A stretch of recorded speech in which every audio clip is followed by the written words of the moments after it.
Hello, everyone, and welcome back to Cult Musical Zone. And today we're going to talk about the criminally underrated animated cult masterpiece, Rock and Roll. And today we have two very special guests who are rock and roll fans. And today we're going to talk about and dissect this very complex, very complicated, and almost forgotten cult movie musical. So we'll start with Jamal first. Introduce yourself, but also plug your blogs or your social media, okay? Well, for those that don't know before, I'm Jamal Wilson. I run a podcast called The Final Exile, which you can download pretty much anywhere except for iTunes. And it's a show in which I pay tribute to the legacy of vinyl and songs that have never been released on digital or CD and are stuck on record. So that's the whole point of the show. But you can download it through any type of format, and I tell your friends about it. I mean, it's a great show, just like this one. It's a great show. Now, Jordan, I know that you have a YouTube channel as well. So why don't you introduce yourself and tell us about that? Hi there. My name is Jordan, and my full name is Jordan Van Vren. Now, I actually have had a YouTube channel since I was 15 years old, and originally it was called Mary Helsing, which is a combination of Mary Shelley and Van Helsing, because I used to be kind of a goth at the time because I was all about collecting, like checking out different cult musicals and all that kind of stuff. But I just kind of felt like a lot of people kind of like got confused about who my real name is. So my real name is Jordan Van Vren, and I have a YouTube channel since 2006, and I post a variety of geek related content, and it's not just Harry Potter. I also do like song covers, I do like little music videos, and I even currently have like a little cooking channel called Kitchen Witch on my channel. And it's basically kind of like if I put witch related things and Harry Potter things and made it into like a real cooking show. And I actually have been thinking I want to like use the channel to kind of reach out to a broader audience, such as making documentaries, like travel documentaries and documentaries about like the geek culture. And recently I did like one about LeakyCon, but I want to like expand the channel into like doing all types of things. And for me, and also I even have a Instagram channel called Jordan underscore Renaissance underscore geek. Jordan Renaissance Geek, because I kind of get that was kind of like what I personally am, because I don't only just sing and be a geek about many things. I cook, I paint, I love art, I love all kinds of different things, and I love sharing my knowledge with a lot of people who might not know these types of things. So I'm quite excited to be speaking about rock and roll, because I've seen this when I was a teenager, when I first started YouTube, and I was seeing seeing the movie, and I'm like, I've never seen the movies like that before. And I watched The Thief and the Cobbler and a whole bunch of strange animated movies, right? All right, we'll get to that. So that starts with the first question of the first time we saw this movie and how we discovered it. So I had to really rack my brain to think about when I saw this film first. I believe I was 17, and I discovered it when I was like 14. I made a some sort of like list on my computer of cult movie musicals that that I wanted to see. Because when I was 14, I saw the Rocky Horror Picture Show for the first time, then Shock Treatment, Best Little Horror House in Texas, and then it led on, to other subsequent cult movie musicals. So Rock and Roll was one that it took me a while to see because it was really hard to find at that particular time. Um, Jamal, under what circumstances and when did you first see Rock and Roll? Well, what I'll definitely say is I first saw a clip of Rock and Roll in the early '80s on the show Night Flight.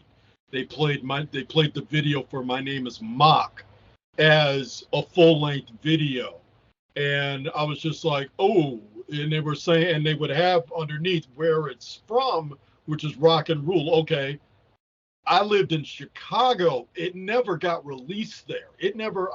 It didn't. I see you got that look in your eye. No, it didn't make it to Chicago. It didn't get sent. It didn't get released in one theater there. So, to me, it was there was this mystery film out there that I never got. That I was wondering, what is this? My Name is Mock from, and so that got me. So I read about the movie in Starlog, but I did not actually get to see the full length movie until it came out in this DVD edition that you keep seeing me holding up. I never saw it get released on videotape. MGM owned it, but they barely distributed it. So I'd say I didn't see the film until I was okay. The first time I saw the clip was 14. I didn't see the full length movie until I was 40. So that shows you how I was able to see it. Jordan, I saw you shriek with joy when Jamal mentioned My Name is Mock. But when was the first time you saw it? Okay, funny story.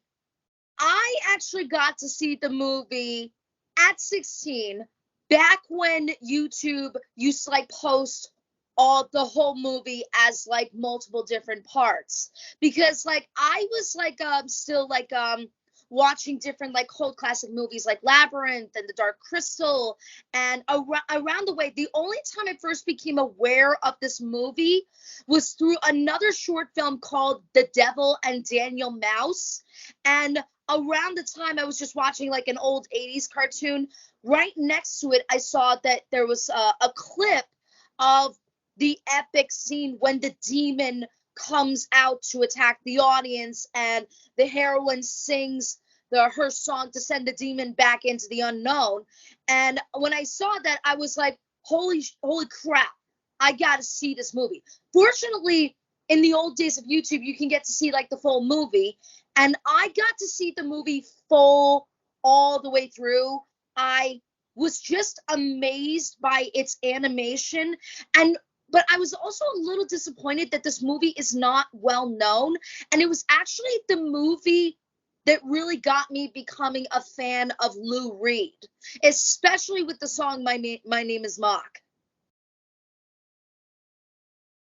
Yeah, YouTube copyright laws were a bit liberal and loose back in the day, so to speak. I mean, that's how I saw Rockula for the first time, bootleg. By the way, The Devil and Daniel Mouse is on this edition of Rock and Rule that I own. They dedicate an entire second disc to the making and the film. I believe it's a prequel, an official prequel to Rock and Roll, if I'm not mistaken. Yeah. So that leads into the plot. Now, Jamal and I were talking about this before the podcast started. The plot is sort of cut and dry. It's almost like an Adam and Eve devil serpent sort of story, you know. It's that sort of trope has been told throughout many cult movie musicals before. Phantom of the Paradise has a Satan figure with, you know, a woman and a man that get taken advantage of. The notorious cult movie musical, The Apple, has Mr. Boogaloo and has BB and Alfie who signed contracts, and then you've got Rock and Roll who have Omar and Angel and Mock. So it's not that original in terms of, you know, a satanic record producer, which is in all three films like that, and then some sort of talented duo who get taken advantage of. But what it is original is the animation, of course, the incredible voice cast that it has, but also the sort of weird dystopian future that it takes place in. And are they cats? Are they dogs? Whatever. We'll start with you, Jordan, first. What do you think of this weird plot? I think if I want to like be honest about the plot, I didn't think it was that weird at all, because like I really kind of took this as like what like a dystopian future would look like, especially like after like humans have like are don't exist anymore, but the culture of music still lives on. But what I think about the story personally, what I really saw of it is like when we first meet Mock and his whole motivation, how he wants to get revenge on his audience because of lack of seats during his last show. It almost kind of felt like it's a metaphor for how superstars can have such a bruised ego that they want to kind of use their art to hurt their own audience. And in a way, it's almost kind of like Mock is genuinely one of like the scariest villains out there. And Angel and Omar, when we get in context of them, Omar is a little bit like how Mock is, but he's not as inherently sadistically evil as he is, because he too wants to kind of become a rock star himself, but he has a lot of anger issues. And Angel is basically the heart. She's the heart and soul of the story, because she's like an artist herself, but she cares about the idea of music. And when she like meets her biggest famous, she's a fan of Mock, she starts to kind of notice this is who he actually is. Sometimes there's the metaphor of you can't always meet your heroes because your favorite people are not going to be who they think you are. And it almost kind of feels like at the end, it feels more like her bravery in the face of like a true your favorite artist's demons is like you as a brave person are going to say like, I need to keep my boundaries straight. I need to keep reality upstate. And I have to kind of be with like my friends. And even like she calls Mock out on his bullshit, because like he says, I can offer you anything. And she's like, I'm not going to trade my friends for anything. And she's like a very great heroine, and nobody like appreciates that for that. And that's what I think the story is about. It's about trying to like find music not in the inspirations of your favorite people, but just try to like find it within your friends. That's beautiful. You said something that made me think that Angel's very comparable to Janet Majors in Shock Treatment. Farley Flavors tries to seduce her and take away from Brad. I mean, there's always that connection between all cult movie musicals. Jamal, what do you think of the plot of this insane film? Honestly, Jordan put it in such great context. I don't want to say anything to ruin it. Because to me, I just looked at it as, I mean, Jordan was right in every single aspect of that. And I also think the underlying theme was what we talked about earlier before we started filming, was how Nelvana, when they had to make this movie, in order for them to finance it, they had to make Strawberry Shortcake shows and Care Bear movies in order to finance it, in order to keep this going, because it was bankrupting their vision. And you see that throughout this entire movie, in which it's all about everybody's got a different vision, but Mock is willing to destroy everything in his process to keep his vision. Like he's willing to literally kill his audience just because he didn't get enough seats sold. And Angel is pretty much, and Angel, she's pretty much like, look, this doesn't work unless there's a friendship and a partnership there, which Omar's got too much of an ego, which all male musicians do, especially if you're a guitarist. They all have this messianic complex. And the thing was that was what I loved about the plot, was how it was all about, it was a Faustian bargain.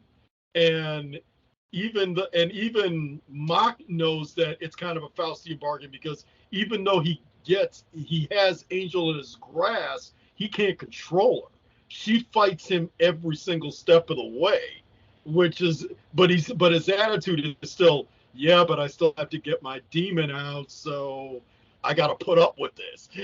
So I thought that was a very interesting aspect of the plot, in which even though there was all this dysfunction, they all still needed each other in order to be functional. I love y'all's passion for this because there's so many people who don't know about this movie.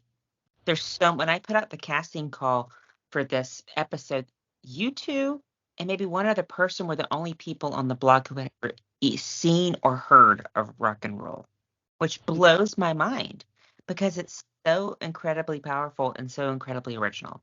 Yes. Yeah. Do you have anything to say, Jamal, to that? Oh, no. Yeah, what? Oh, both of you guys do your mics, and I was like, y'all have something to say? Yeah, I forgot to mute my mic. Sorry. It's okay. It's okay. So, yeah, it's incredible, and it's very... Angel, we'll get to why she's one of my favorite characters, but it sort of ties into something that you both say. The ending and the plot is very fairy tale turned on its head. You know, the prince doesn't save the princess saves herself and the prince. So, I mean, in that regard, it took me a couple watches being like, you know what, this is actually really kick-ass because it's not Omar again. Omar's quite useless, to be honest, in the film. It's not Omar that saves the world, humanity, and himself. It's Angel. I mean, and there is like a Faustian thing, of course. It's almost like a reverse Little Mermaid. You know, when you think about it, voice getting taken, but the voice is the tool to save humanity. Which leads into the question I always have to ask. If you had to choose 1 to 2 favorite characters in this film, why would you choose them? What about those 2 characters resonates with you? Who wants to go first? Jordan? Okay. This is a bit hard for me because I have 2 favorites, Mock and Angel. Like, the thing about the 2 characters, because it's almost kind of like the 2 of them are essentially yin and yang, hero and villain, but also the good and evil of music. Because it's almost kind of like what I really loved about like both of them is that Mock is such a sadistic but charming, evil, wicked monster of a character, but yet his music is so damn like powerful, but at the same time it like reflects off of himself, but at the same time he could be like so seductive at many parts.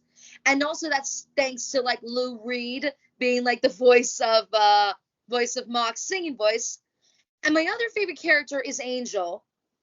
The reason why I love Angel is because she, to me, is like somebody who I could aspire to be when I want to like be able to stand up for myself, you know? Even though she loves her hobby, which is basically singing, but she knows what kind of people they are, and she doesn't back down, and she's always very brave. She doesn't play the damsel in distress, and there is a sense of vulnerability, and in a way it's almost kind of like I like that she saves herself and she stands up for herself every step of the way for the rest of the movie. And I wonder, why is she not recognized as a non-Disney heroine? She really is one of my favorite heroines ever, because she knows how to stand up to the villain without anyone's help. Excellent points. Yeah, I think it has to do with that the film has a very small niche market and following, but hopefully it'll grow over subsequent years. Jamal? Definitely for me, I would definitely say the Mock character and the Angel character. I agree with Jordan on that because basically, first off, Angel is never in any moment of this movie a damsel in distress at all. She fights tooth and nail for who she is in every step of the way, even when she's enslaved sort of to a degree by Mock. And yeah, she's pretty much given the fact this was made in 1983, I mean, it's a very feminist character that she has. It's predating by a lot of other characters, and so that's what I loved about her. The thing about Mock is, evil is always seductive, and everybody loves to get a little touch of evil in order to like say, you know what, no, I can't go that distance because I can't, get on the dark side. And that's what Mock is. I mean, one of the things about, I think there was a line in the movie that I loved in which he's trashing his room because Angel wouldn't do what he wants. And they're just like, well, then why did you do that? And he says, oh, but she pissed me off anyway. But because for him, it's like, you know what? I've got this power. I've got this seduction, but someone like Angel was able to get to me, and I had to, and that motivates him even more. So I love how all of these things come into a movie that if you're just looking at it as an animated movie, you're not supposed to find all these deep themes in it, but you somehow do, which I have to commend the writers on for doing. Another character I liked, I don't even think she had a name, and it was the character of the woman on roller skates, who Yes. I thought was excellent. That I didn't see that it was like she was great in this one sequence. You don't see her anymore in the movie, and my wife actually had thought she was a transgender character, and she was like, but she's like, no. Then I realized she was the sister of all of the goons. But because my wife is trans, she automatically found the identification with that because she was free spirited. I can do whatever I want. I can go wherever I can, and this and that. And I wish she had been in the film more. But I didn't even know if she had a name. Cindy. Personally, I always liked Cindy. She's like the only other character that was on the side of the bad guys, but she really is not. She's such a free-spirited individual, and she does help Angel get out. And like, whereas contrast to Omar and his other like buddies, they're basically like side characters. Just say. She's I right. agree. She's right. Oh, go ahead. No, thank you for giving me the name. Oh, her name was Cindy. That was it. I didn't realize it. So I used to like Omar until I got to watch the film more, and I'm like, Omar's quite annoying. I love Omar. I think he's a cutie pie, but he's annoying.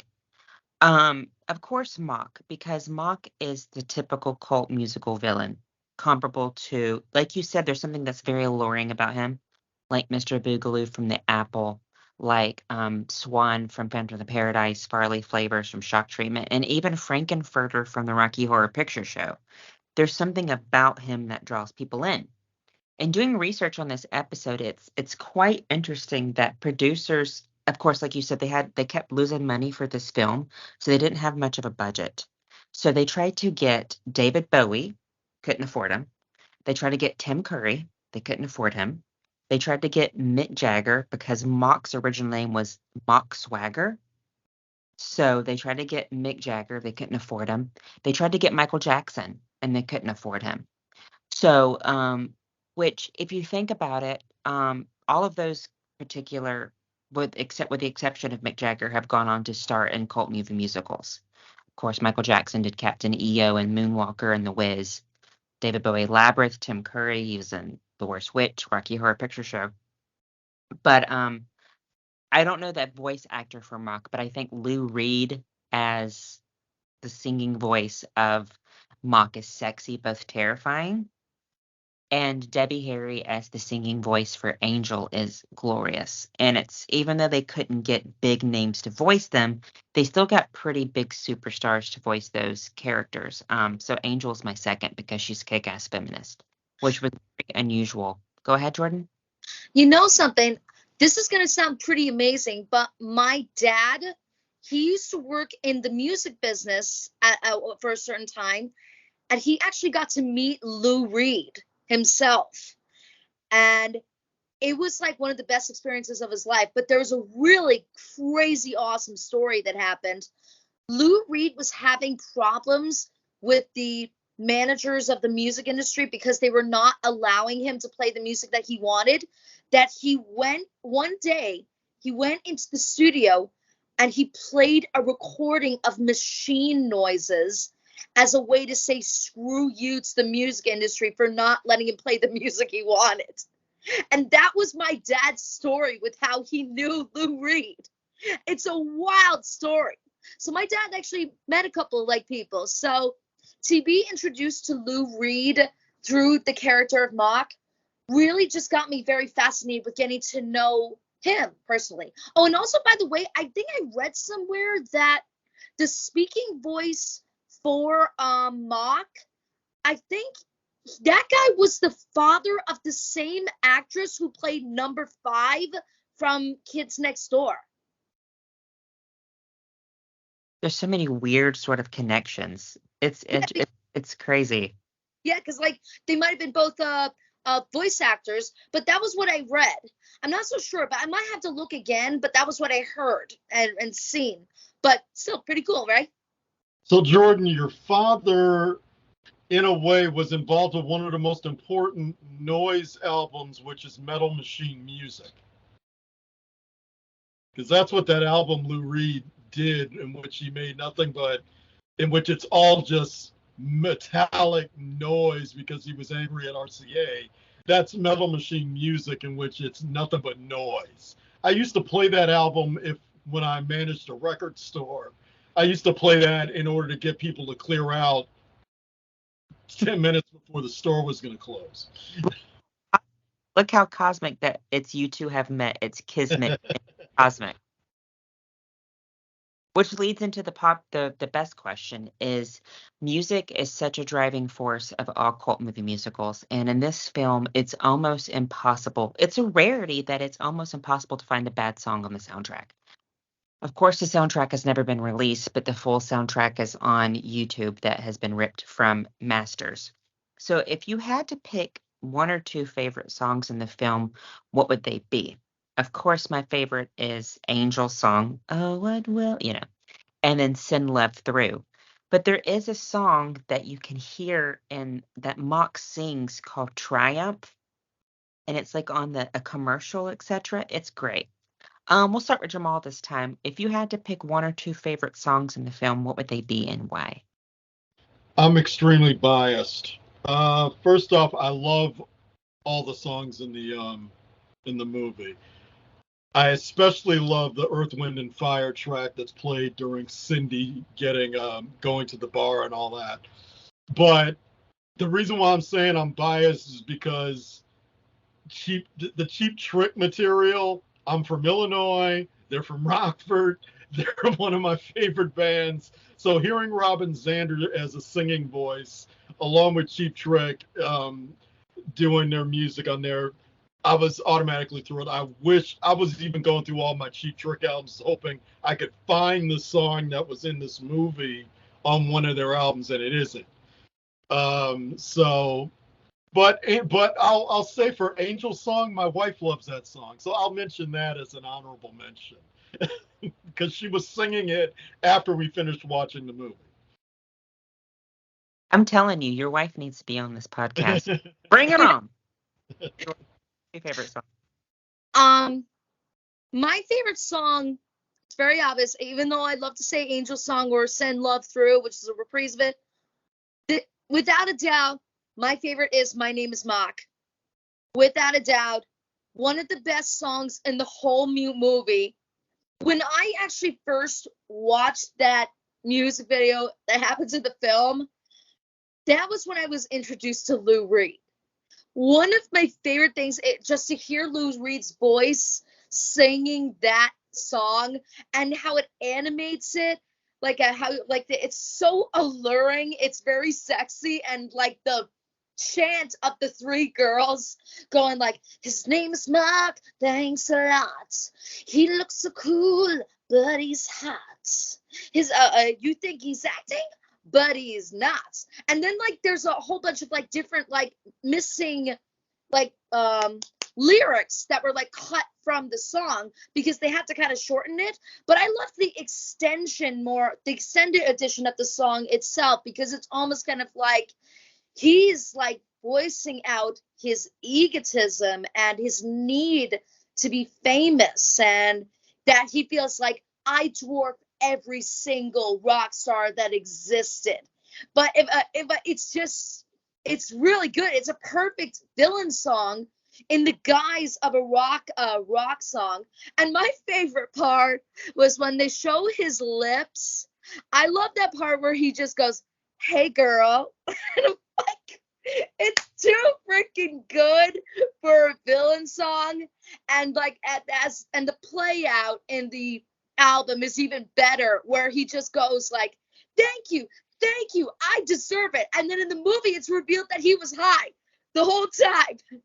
Like he was like high and thinking about his years. And that I really wondered to myself, I would have loved to see a prequel about Mock's rise to fame, because that guy character is so mysterious. I wish they should have explored his backstory more. That would be a great villain origin story. And that's why I like that song. It's one of my favorite villain songs.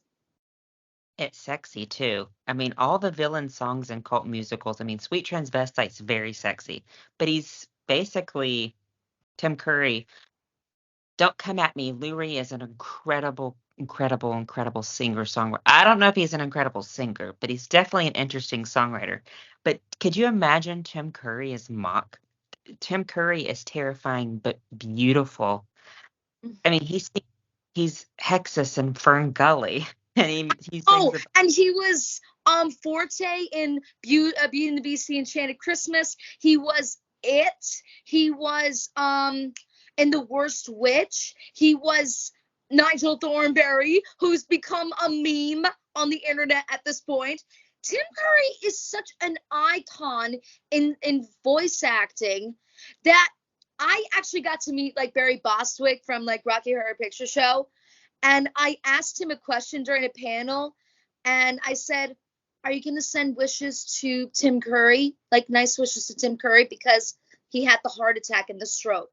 Like, I would have still liked to meet Tim Curry. In real life, I bet you he's like a sweet human being. And I feel sad that he can't sing like he used to anymore.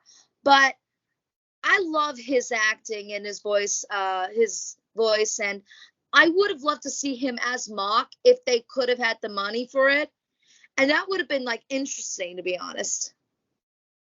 So before this podcast started, we talked about the 80s in terms of it being a very, the late 70s and the 80s being a very experimental time for an animation.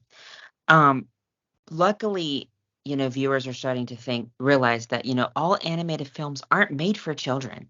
The 80s and the 70s were filled with very, very dark adult animated films, such as The Last Unicorn, which is an amazing cult movie musical that flopped terribly.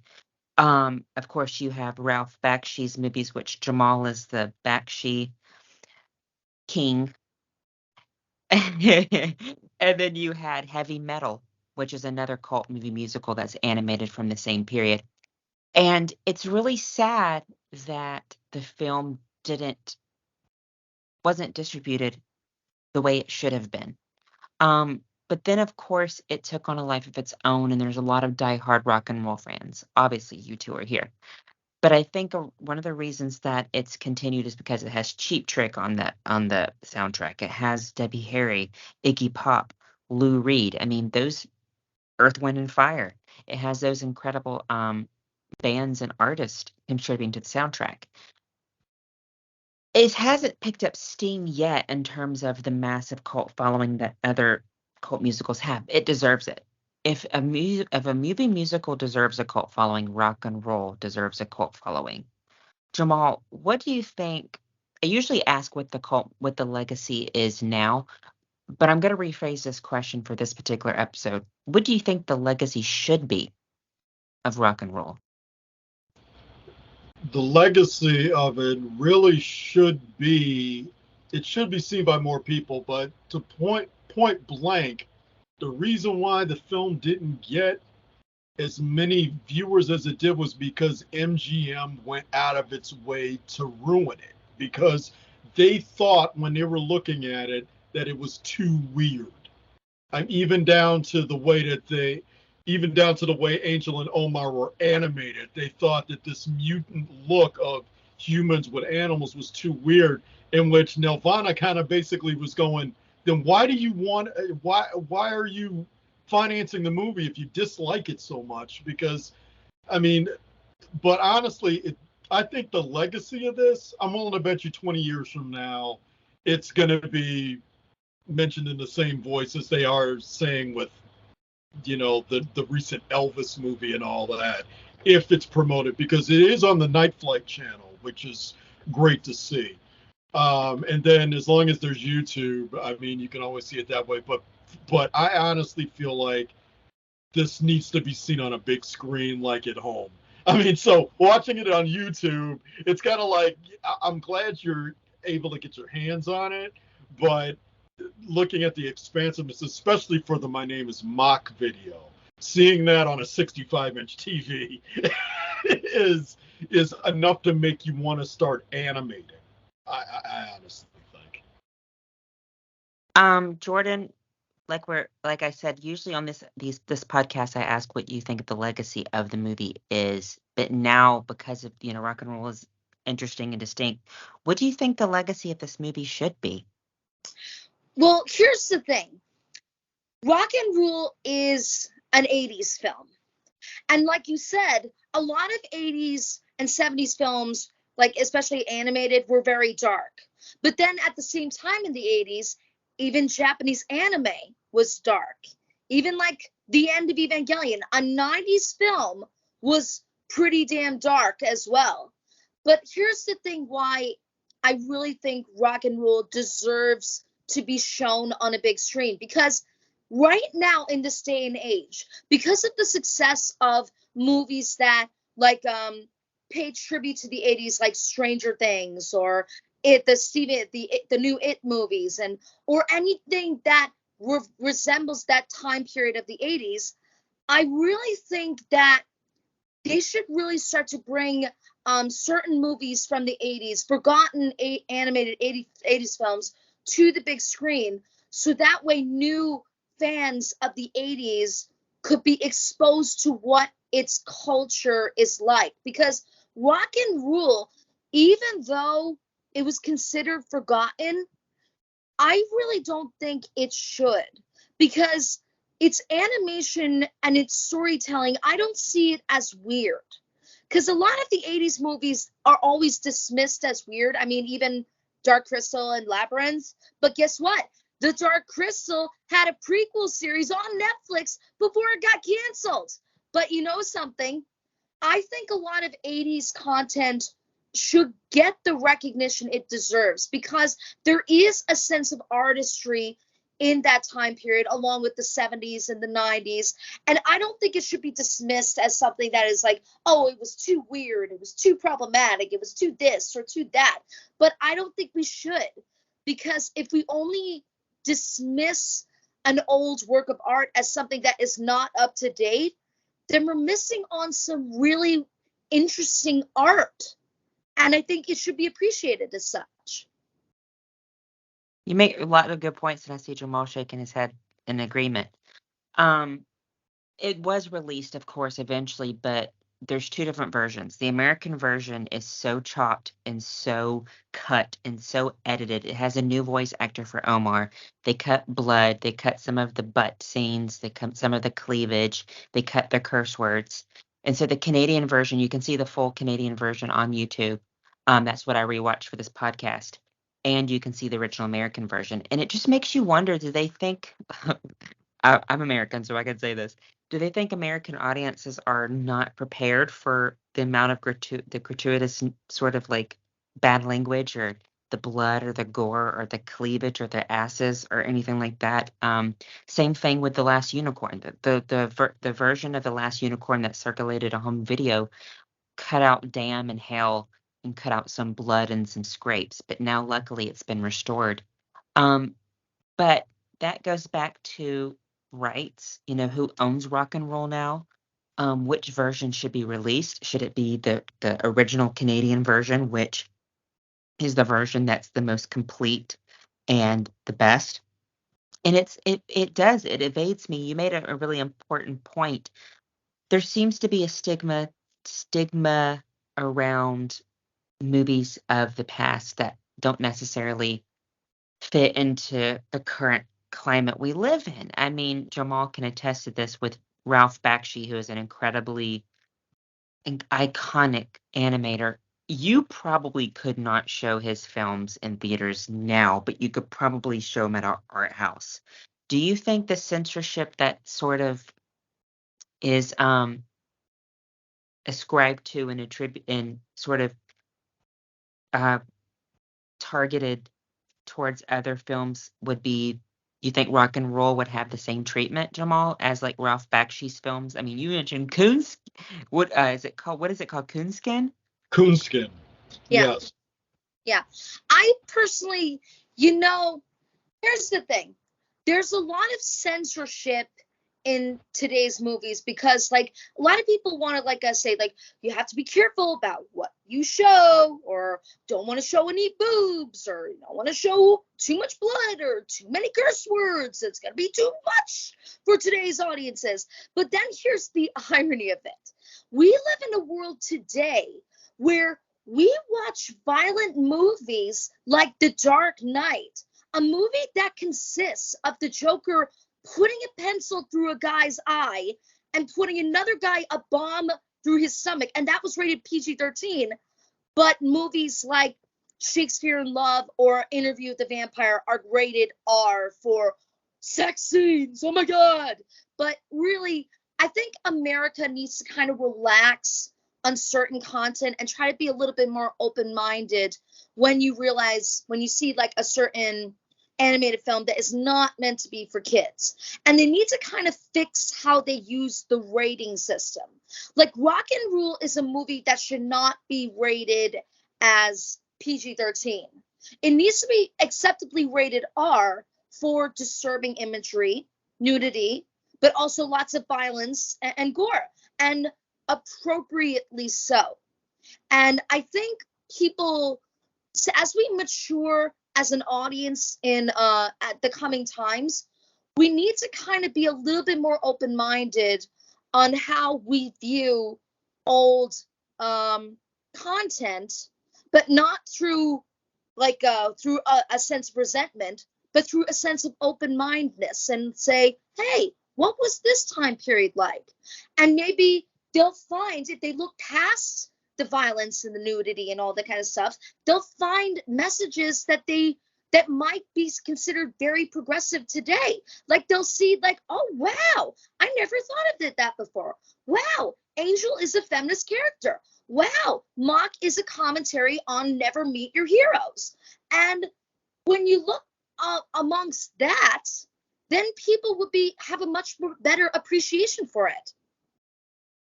Jamal, do you think it flopped because it was marketed towards children? Because for whatever reason, Wizards, and I don't know if Wizards was ever marketed towards children, but The Last Unicorn was marketed towards children, but it was not. Black Cauldron was marketed towards children. Do you think that's one of the reasons that Rock and Roll failed so bad, is because the targeted audience were petrified of it or just didn't like it? Or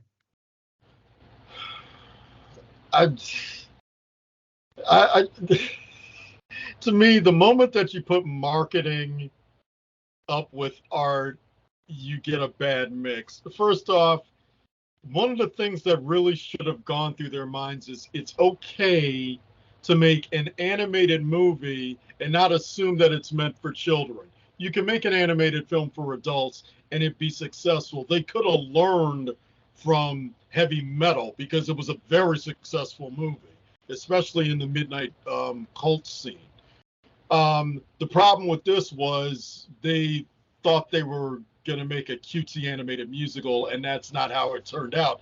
That's why now I'm really intrigued going on YouTube and seeing this Canadian version of this movie, because I'm like thinking I'll probably like it even more now. right if this is over. That's the only version I've ever seen. I've never seen the edited American version. They cobbled it together, sort of like Thief and the Cobbler. They cobbled it together with a print source plus the Blu-ray, so it's like put together. But I'll send it to you. It's very bloody, and it says shit, and I think it might have, it says shit a few times and dick. So this is not a children's podcast. It's okay. But yeah, it's. I mean, even Who Framed Roger Rabbit is not for kids. And that's one of my favorite Disney films. Who Framed Roger Rabbit was marketed towards children, but it's not a Disney. I mean, it's Disney, but it's not a children's film. Cool I World. remembered Who Framed Roger Rabbit. I saw that film as a kid. I knew that it was not meant to be for kids, but that film was funny. At the same time, it was scary. It was like a whodunit murder mystery. And a lot of the adult jokes were there. And it was like sometimes there were lots of movies that you think like, oh, there's lots of movies that are meant to be for all audiences. And even Disney threw in a lot of adult references. I mean, if you looked at Night on Bald Mountain from Fantasia, they threw in some really sexy fire nymphs, and they turned into animals that represent some of the 7 deadly sins. And I'm like, there's sometimes animation does not always have to be for kids, but you gotta be mature enough. But I was a very mature kid. I watched some very mature content. Like when I saw Thief and the Cobbler, I fell in love with it for the animation. And I saw the recobbled cut myself, and I loved it. And I even watched like anime movies like Ghost in the Shell 2, violent movie, but pretty damn deep. And even dark films by Satoshi Kon, like Millennium Actress and Tokyo Godfathers. And I watched a lot of interesting animated films that tackled many different subjects, and that really helped me mature as a person. Like, I never got traumatized by any of these films, except, of course, Pinocchio with the donkey scene, which I will never watch again. Just kidding. I think that has a lot like with, I mean, rock and roll, of course, is an unfortunate victim of censorship, but I think that's just the way of the world now. I mean, I think censorship with films and things like that, a lot of the animated films that I grew up with are pretty dark in their portrayals and of things and their plot. It's because, life's not always going to be happily ever after. And I think, some of these, especially The Last Unicorn, she does not get the person that she wants. The Black Cauldron's very, very dark. I don't know. I think intellectually the 70s and the 80s were a time where creativity reigned and flourished. I wasn't alive then, but I love a lot of 70s and 80s films. And I mean, it just feels like that it was a time of experimentation that you don't see nowadays, especially in terms of animation. Before we end with the next question, is there anything that anybody else would like to say about sort of censorship and the release and the legacy and what it should be? Or no? Well, I will say one thing. Maybe one day, if the world would just relax on censorship and be more open-minded on art, I really think one day we will get a chance to see rock and roll as an audience. And maybe I think it'll bring in some newer, like, audiences of people who appreciate animation, not as just only a thing for kids, but really just as an experience to understand that we're looking at some living, breathing art that talk about real world issues and use the supernatural to tackle very interesting stories. And maybe it can change who we are as people. Well, a lot of cult musicals, like Jamal and I were talking about, The Apple, Phantom of the Paradise, and Rock and Roll, they all three portray the record industry to be quite demonic and evil, and there has to be some truth beneath that thread. It can't just, I mean, I wouldn't say it's satanic and demonic, but I do think their actions are quite evil and wicked, and it can't be And now with the whole Free Britney movement, and if you read things about Michael Jackson and Prince and what the record industry's put them two through, I mean, there's a lot of truth. I mean, Mock and Mr. Boogaloo from the Apple and Swan from Friend in Paradise, they might be fictional characters, but I think we're uncovering a lot about the record industry and how wicked the entertainment industry is and what people will do to stay on the top, you know? Yeah. And also, I don't mean to interrupt, but the Elvis movie really kind of showed like the wickedness of the music industry, especially with Colonel Parker, who basically was treated Elvis like a mule. And ironically enough, the movie Rock-a-Doodle makes that reference. It clearly makes that reference, and nobody ever notices that. I never noticed it until I saw Elvis. And the same with the new documentary called The Beatles Get Back documentary, where everybody says oh, the Beatles broke up because of creative differences. But we see stock footage that they're just getting along and making music happen. And in a way, it's almost kind of like there should be more movies that tackle certain industries that hurt artists and people who want to speak their own truth. Jamal and I were actually talking about Rock-a-Doodle right before you came on. Unfortunately, the reason I don't think those movies will exist is because the big corporations that make movies nowadays don't want any exposés. Yeah, I love Disney, but Disney definitely is very mawkish nowadays. So if you had to name the cult, if you were the king or the queen of the cult fan base that followed Rockula, that followed rock and roll, what would you name yourself? Jamal, do you have any names that you think you would name the rock and roll fan base? Either the Mockers or the Mockettes. Those are the only two names I could come up with. Which are kick-ass names. I never thought about that. Those are the only two I could come up with. I think I like to call them We're Angels. Mine's boring. I just came up with the Rock and Rollers. So the Rock and Rollers, the Angels, and the Mockers and the Mockettes. I mean, that's awesome. I need someone to do it. I don't have TikTok, but I know this generation loves TikTok. I need somebody to lip sync to I Am Mock. Somebody needs to do that. Some drag queen needs to do Mock on something. Somebody needs to do Mock. I mean, because Mock is all the villain. He's one of the villains that we love to hate, and hate to love, like Frankenfurter, Jareth from Labyrinth, and Mock. They're all seductive. I mean, but the interesting thing is I'll end on this. Unlike Brad and Janet in Rocky Horror, unlike Janet in Shock Treatment, and unlike Sarah in Labyrinth, Angel never gives in to Mock. She's taken by force. So she's completely different than those other female characters. She's like she's like the feminist, where those other characters are anti-feminist.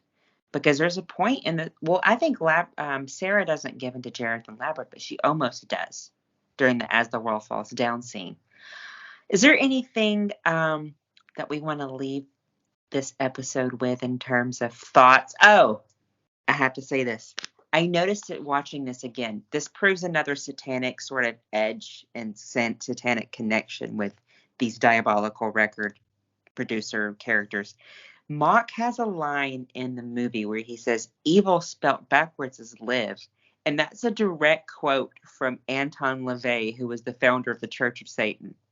So I think it's really, really interesting. It's in the Satanic Bible. Yeah. So I think that's really interesting. Is there anything else that you saw in the film that caught your attention, Jamal? You actually just mentioned it, because I was surprised that they made that type of reference, and I was wondering if that was a direct Anton LaVey reference. That's why I always was wondering, was it meant to be a satanic character? Or so So nope, you got it. Well, the prologue Canadian version says something about a satanic computer code. So there is that. But yeah, when I heard Mock say, remember, evil spelled backwards is live. That's from the Satanic Bible by Anton LaVey. Right. Is there anything that you noticed in the film that you want to just close on?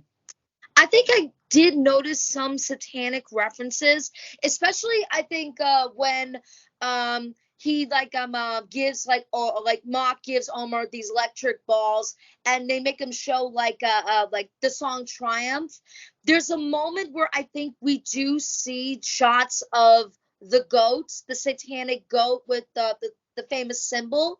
It's seen a few times, not just like what they're showing Omar. I think it appears a few times in the city when Mock is advertising for his concert, and it's even in his billboards. And I think when he summons the demon, it's featured very prominently as he summons the demon. Well, his computer that he talks to, she's in the computer icon, the hologram is in the shape of a pentacle. Yeah, I actually not a pentacle, a pentagram. Show me the Armageddon key.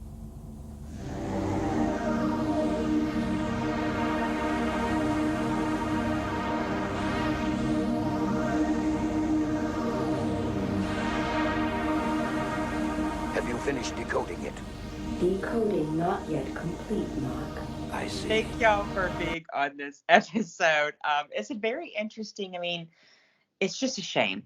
It's just a shame that a lot of people don't know about it or don't even care to venture out. I think some people get very comfortable in their, in their cult movie musicals. But I really hope that people will see it for what it is. And as soon as we get off this episode, Jamal, I'll send you the Canadian version.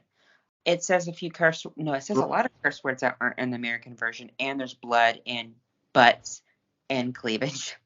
I can't wait to see it. I really can't wait to see it. I can't wait to see it too, because I really want to watch it, and I'm like, bring it on. I'm not scared. All right, I will see y'all later. See you later. See you later.